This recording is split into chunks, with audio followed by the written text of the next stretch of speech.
Greetings, friends. Let's begin with a prayer.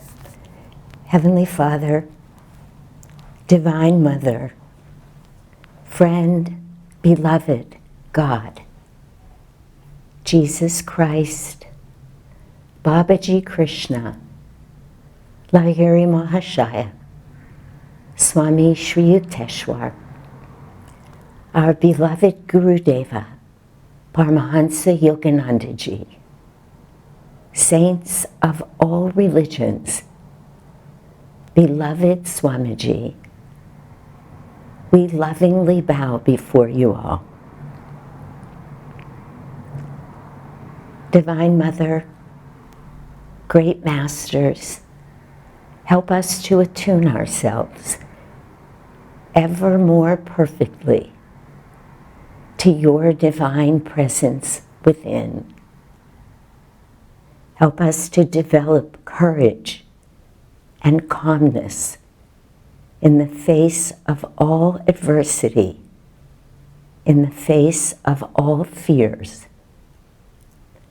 Help us to know always, without a doubt, that our divine ability to overcome all obstacles is real and ever present. Oh, peace, Shanti, Amen.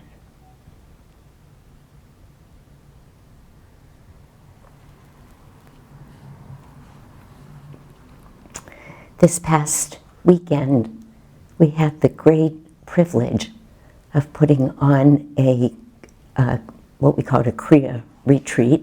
For those of you that might not know, Kriya is a type of meditation, a technique of meditation that Paramahansa Yogananda brought to the West in the 1920s when he came. And many people throughout the Ananda world have been initiated into this technique, and you can find out more about that at any of our websites. So we put on a retreat, and we had people visiting us virtually, being part of this retreat, from all around the world. It was actually quite dynamic and quite a wonderful 4.5 hours that we spent together. And the last 30 or 40 minutes of it, we opened the retreat up to questions. And there were many wonderful questions. Perhaps some of you were even involved at that time. But one of the questions was, how do I overcome fear? And it sounds like such a simple question in a way. It sounds so basic. And it is basic, of course. But like so many questions on the spiritual path, the answer is simple, but not always easy for any of us. It actually really got me thinking about fear and how much of our lives we are driven by fear, mostly unconsciously, that it's fear that's driving us and driving our reactions to things. And we could call it fear of many things in a mental way. Mostly it's fear of being out of control. That's what it boils down to for most people. And of course, the ultimate fear that all psychologists speak of is the fear of death. But in a certain way, whatever is happening for us on that psychological plane, that's very real and important, but less important to those of us who are yogis and who are trying to transcend those qualities of the mind that hold us in delusion. And fear is one of them. Yogananda actually calls fear a mental poison. And he, as it turns out, speaks about it a great deal, or he did speak about it. And many people have, of course, written down everything he said. So there's a lot that we can look at, but he talks about the remarkable power that fear can hold over us, because fear, like many mental qualities, has its own magnetism. So when we live with fear, either in a moment or some people throughout much more of their lives, and many people wrote to me after that question and said to me, I live with so much fear. It's not uncommon as part of the human condition. And it's great if we know it, if we can recognize it, because it's only once we can recognize something that we can begin to overcome it. So fear has this magnetism, and it draws those very things that we're afraid of, or it draws to us frightening situations. So it's feeding itself, if you will. It actually is a part, it's like a satanic quality. I think that's what I'll say, because we know that when we use the word Satan, we're really talking about that conscious force that pulls us or keeps us in delusion, that keeps us away from being able to live with our soul qualities, but rather keeps us in our ego. Master himself said that he thought at one point that Satan was just a figment of people's minds. He said, but I come now to add my testimony to that of many before me, that Satan is real, that it's a conscious force that is acting in the world. It gets very interesting. This is not what I want to talk about, but if we look at this the right way, and by the right way I mean as yogis, as how are we going to overcome these delusive qualities, these delusional aspects of our lives, we can see that these delusions, we know, of course, are as much a part of God as all of our great uplifted soul qualities that we've attuned ourselves to or live by. These difficult qualities are every bit as much a part of God, because everything is. And we can use them to develop our strength. So fear is a very negative, contractive, downward pulling, as I said, feed on itself, magnetic quality, until we decide, I'm going to get a hold of that fear. I see it now. And again, I think I said this last week when I was talking about something, but it gives us a way to develop some spiritual muscle. And that is, that's just not, those are not bad qualities, really. So fear has this magnetism. It draws the things to us that we're most afraid of. And if we really think about this, this will not make sense at first. The things that we're afraid of mostly don't happen. This fear is very often a figment of our imagination, or worse yet, it's a habit that we've developed. And it can become a very bad habit. So whenever a thought comes into our mind that we find disconcerting, or we have to face a situation that we know might challenge us, if we've allowed it to become that habit, then we just naturally go into a fearful state. I remember that Swamiji said in his in his, yogic principles, material success through yogic principles. Sorry, I couldn't pull up the title of that. Brilliant 52 lessons that he put out for us to study. And in that, he speaks so clearly about habit. It was the first time that I saw that habit, and he says this about it, is always a downward pulling way when we just become literally unconscious until we, with great effort, develop positive, uplifted habits. Otherwise, they're contractive. They take us down and into a less conscious, less elevated, less expansive, uplifted state of consciousness. So when fear becomes a habit, it gets a hold on us and it takes us in very negative directions, even about things that will never happen, maybe that were never even a threat, if that makes sense. But we develop this instinctive reaction to, I have to go talk to my boss, fear. Or maybe there will be a lot of traffic on the road, fear. There might be an accident, fear. Right away, we are dealing from a place of way less personal strength. And we don't want to be coming from that place. I told this story on Saturday.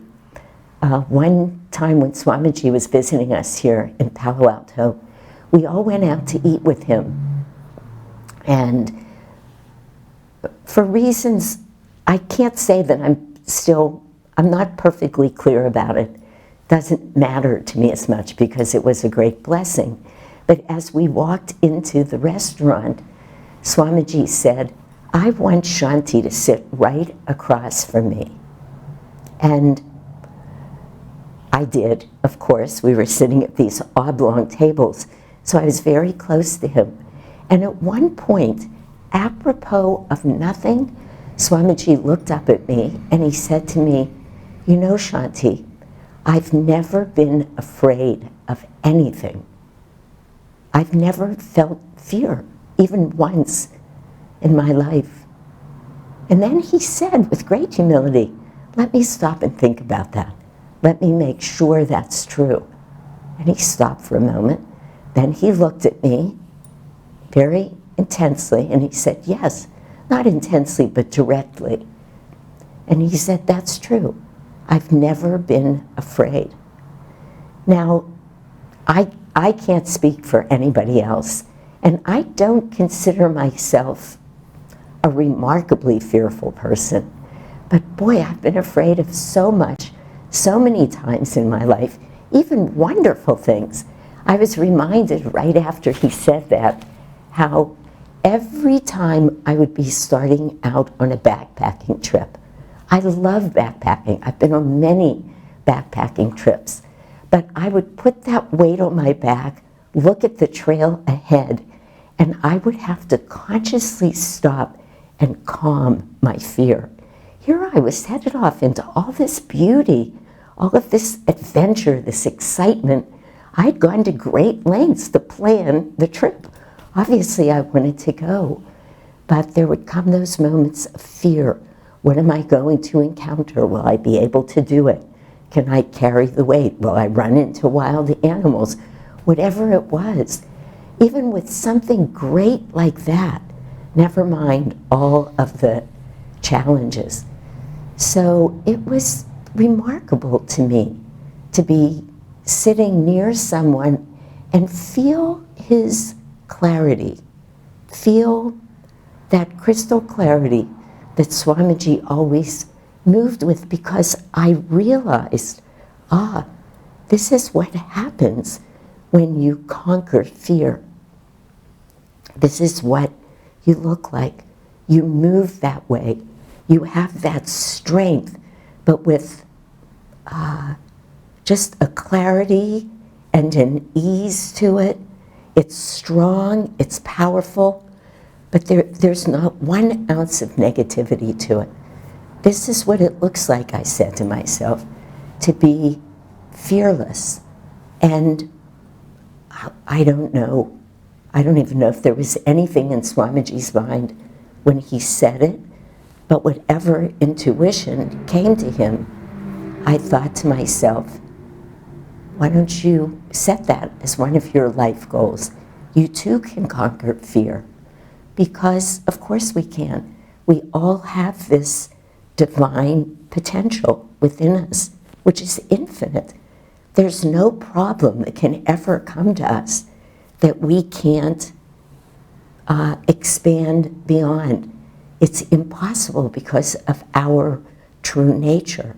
And even if Satan, in the form of fear, is real, so are all of those expansive, divine qualities. Everything that's put in front of us is an opportunity for us to expand beyond it, so that it gets smaller and smaller until it's non-existent in us. Master speaks very sweetly about many ways to conquer fear. He starts off with, at one point I read that he said, if you're feeling fear, he said, why not pick up a book that's light, that's easy to read? Or he said, find something to do that's harmless entertainment, harmlessly entertaining. That's the word he used. You know, watch a movie that would be uplifting. This is from Master, not from me. But in other words, take your energy in a different direction, consciously, when you're feeling fear, because if you stay unconscious, it just has a hold on you. It's just going to keep pulling you down. Remember, this is Satan. This is what Satan wants. This is the power of delusion. You stay here, you stay in your mind, you keep thinking a lot of things aren't possible. We want you to keep thinking that everything that you need to feel good is out in the world, coming from outside of you. But then Master says to us, that's not true. The way to conquer fear is completely inside of you, and you have the ability. But you have to bring awareness, you have to bring your power, you have to bring your effort. And when that's too hard, he says, do something that's harmlessly entertaining. And then he says, maybe tense and relax a few times, because tension and then the relaxation, you remember what he teaches us, many of you know, the energization exercises. Tense with will, relax and feel. And what are we feeling? We're feeling energy flowing. We're feeling that upward lift after we've brought the tension to our muscles and we let it go. So he says, tense and relax your body as a way of dealing with fear. These are the easy things, the easy way to do this.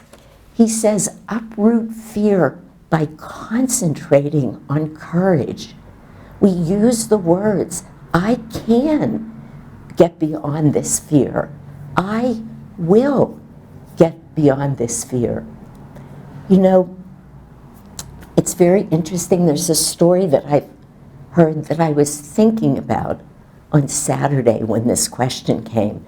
And then Asha, in her Sunday service, this by way showing thoughts are universally rooted, she read from Whispers, Master's poem about a lion and a sheep.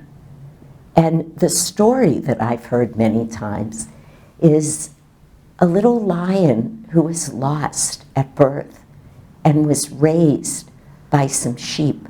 So the lion grew up thinking it was a sheep. and it was kind of meek and little, the way sheep are, and it lived a happy life, just like a sheep. But the lions came, and the lions came to hunt the sheep. And the lions came up to this lion that thought he was a sheep and said, "Why are you behaving like this? You're a lion." And the lion said, "I'm not a lion, I'm a little sheep." And they said, "No, you're not. You are a lion with all the strength and ability and ferocity of a lion." And they took him over to a lake and they had him look. And this lion said, "I'm a lion." And it really almost instantly was transformed by just that awareness. I'll just tell you one other quick little story. My birthday is September 11th, and in American astrology, that makes me a Virgo. And I don't really know very much about astrology, but anybody who knows me would guess that I'm a Virgo. I like order, I like neatness. I mean, there's many of the qualities that go with being a Virgo. Well, it's not that many years ago, maybe 5 or so, that I had my first Vedic astrology reading. And the reader said to me, "I know you've been told you're a Virgo and you have a lot." I don't know how he said it. I would make a big fool out of myself right now if I tried to share it. But he said, "I can see why people would say that to you. But in Vedic astrology, you're a Leo." And I am a Leo. But when he said that to me, it changed my whole life. It's like, I'm a lion. You know, there's something about how we hold ourselves, how we believe ourselves to be, that is so important. We need to realize we're not sheep. We're lions in a certain way, all of us, not astrologically, but spiritually. We have the power to overcome every one of these delusive qualities. I mean, we're speaking about fear now, but when Master says, overcome fear by concentrating on courage, courage is a spiritual quality. And we all have courage. There's a great little book that's put out now of all of, or many of Master's stories, quotes on courage, calmness, and something. Forgive me, I forget the last word, but you can easily find it. Courage and calmness. And he teaches us by everything he says in there that we are courageous beings. Maybe we've forgotten them. We've been raised out in the world of sheep, but it's not who we are. We are all beings with all of this God-given potential. We have strength, we have courage, we are fearless. We just have to remember that and live in terms of our true nature. We are all made in the image of God. Everything that God is, we are. And finally, and we can't ever forget this, this is what meditation does for us. This is the most important thing that I would say right now, because meditation works on the soul. It doesn't work on the mind. It's not rational. We can't follow it along. Oh, I will sit and meditate today and see right in this moment, although it happens sometimes, all of my fear will be gone. But what we can see is that after a week or two or a month or several months or years, we are way less fearful. Those things that used to terrify us in the past, without specifically going after that thing, because there's so much illusion and delusion in fear. and we have so many of them. If we raise our energy, if we create an upward flow of energy in our astral spine, if we move into the heart that is pure divine love, and we open the heart so that energy can continue flowing upward to the point between the eyebrows, we will not be afraid. We can't be afraid. Love itself conquers fear. It neutralizes it. It dissolves it. Remember this. God is love, and we are God, every one of us. And the more we move into our heart and realize that, we can't think our way there. We're not going to rationalize our way there. We're going to move our energy there and feel our heart bursting with love. We will not be afraid. So more than anything, practice meditation. If you're not Kriya Bonds yet, ask about it. Find out, how do I get initiated into Kriya? Because it's a very powerful technique that opens our spine, allows energy to flow, and certainly will conquer fear, but it conquers all delusion. It moves us. It has to. It's the promise from ego consciousness to soul consciousness. And in soul consciousness, there is nothing to be afraid of.